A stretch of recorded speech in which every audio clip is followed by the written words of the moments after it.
Анан ошо бир жакка төлөш керек да. Же болбосо Кара Сууга төлөш керек, же Кызыл Жарга төлөш керек. Ошол. Алмаз Абышов бала чагынан бери эле Кара Суу айыл аймагынын өстүү жагындагы жайлоого мал жандыгын алып чыгат. Ал жыл сайын өзү жашаган Үч Коргон айыл аймагына жайытка деп акча берет. Бирок жайлоого кетип жатканда Кара Суу айыл аймагы жайыт биздики деген тарызда атайын жолдон тосуп, дагы мал башына акча жыйнайт. Эки жаракка төлөп кала турган болуп атырык да. Андайлар болуп да келген, мурун дагы болгон да. Эки тарапка тең төлөгөндөр болгон. Ошо бир жакка төлөш керек да. Же болбосо Кара Сууга төлөш керек, же Кызыл Жарга төлөш керек. Каягана төлөнсө дагы бизге ошо жеңил болуш керек да. 200 км жол бассак, ошону нормально өтүш керек болуп атыр. Айтылган сөздөрдүн чын төгүнүн билүү үчүн Кара Суу айыл аймагындагы постко бардык. Чынында эле ал жерде токой чарбанын тосмосунан өтө бергенде бир жаран малчыларды токтотуп, кой эчкиге 15, уй жана жылкыга 50 сомдон акчаларын айтты.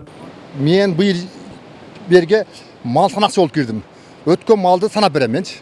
Мисалы үчүн бир чабанда канча кой бар, канча уй бар, ошону санап гана беремин.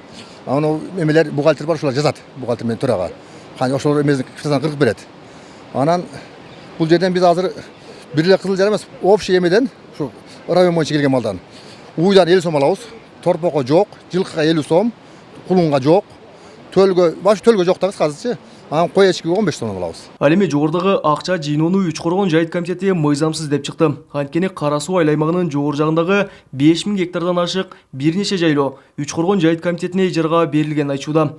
Өз жайытыбызга ээ боло албай жатабыз деген Байыш Мамралиев буларды кошумчалады. Бул 5085 гектар жайытыбыз Кашка суу, Кызыл суу, Корумду, Мустөр, Малаташ, Карагыр, Карагай чоңкур, Карагай тумшук деген жайыттарда 5085 гектар Үч Коргон айыл өкмөтүнүн баласында турган жайытыбыз бар. Жайыт акысы гектарына 13 сом 60 тыйындан болот. Ошондо 5085 гектар жайытыбыз бир 60 миңден ашыгыраак. Айтор мындай талаштуу маселе 2009-жылы жайыт комитеттери уюштурулгандан тарта эле уланып жаптыр. Анын кесепетинен Үч Коргон жайыт комитети мамлекетке төгүлчү жайыт салыгынан жыл сайын 60 миң сомдон ашуун карыз болуп жатканын билдирди. Деген менен Кара Суу айыл аймагынын башчысы аларды төгүнгө чыгарып, жайыт акысы төлөнүп жатканын жана жайыттарды тактоо боюнча өкмөттүк деңгээлде комиссиялар түзүлүп иштеп жатканын маалымдады. Анан бул биз айтабыз, алардын бардыгы алардын документтерин мыйзамсыз дейбиз. Алар биздики мыйзамсыз, сөөкү мыйзамсыз дейт. 2000 ал өкмөттүн токтому чыккан. То есть могу талаш болуп аткандан кийин бир эле бул Аксы районунда эмес, республика боюнча ушундай. То есть биз азыр айыл өкмөтү менен айыл өкмөт талашып аткан болсок, район менен район талашып аткан жерлери бар. Область менен область талашып аткан жерлери бар. Анан мунун бардыгын калыбына келтирүү үчүн ошо райондук, областтык, республикалык деңгээлде комиссия түзүлгөн.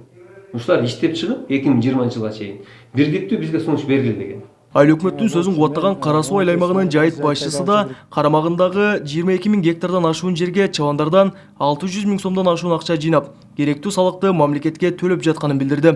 Бирок жогоруда сөз болуп жаткан жайыттар боюнча тийиштүү кагаздарын, алар үчүн мамлекетке төлөнгөн салыктарын көрсөтө алган жок. Ошентип эки айыл аймактын талашына түшкөн жайыт 2020-жылга чейин Аксы районундагы атайын комиссияда такталып, андан кийин гана кимдин карамагында калаары белгилүү болмокчу. Ага чейин комиссия мурда ким акча жыйнап келген болсо, ошол тарап иш жүргүзүп турат деген чечим чыгарган. Кабылбек Учкунбай уулу, Тынчбек Долдаев, Жалал Абад облусу.